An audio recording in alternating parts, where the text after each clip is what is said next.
Good morning. My name is John Stratynski and I'm the Student Support Consultant working out of Iqaluit School Operations in Baker Lake.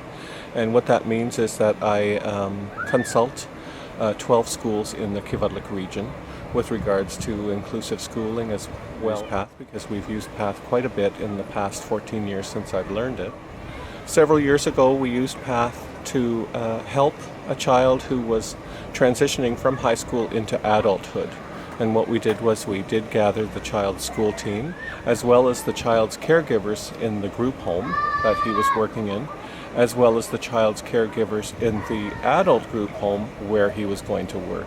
So we went through the PATH process that day and looked at where we wanted to see this child in 5 years, then looked at what we would have accomplished in 1 year, which meant graduation, and amazingly, this child, who's very fidgety, very hyper in class, sat for the total meeting. An hour and a half long was this meeting.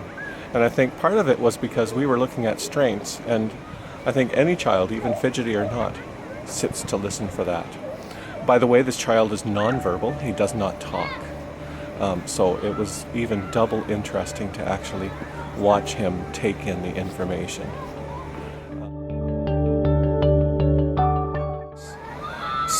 Many years ago, when I was introducing PATH to school, I had a plan in this way. The plan was, let's not waste our energy learning about PATH hypothetically. Let's make it an actual legitimate PATH. So the day started off demonstrating what a PATH was.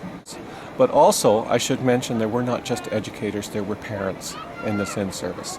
And the plan was that after I demonstrated PATH, we were going to PATH 3 students who required a PATH that day. And so we had 3 sets of parents.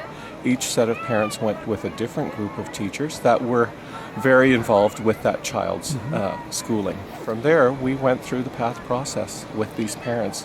So it was not only an in-service to learn PATH as a staff, but parents actually got first-hand experience learning what the PATH process was and making it very real and very personal because it had involved their child. At the end of that PATH, I can always remember one parent who said, when we go around just debriefing, saying how it went for us, and I remember very distinctly, he said, "Thank you for letting me be here and letting me share."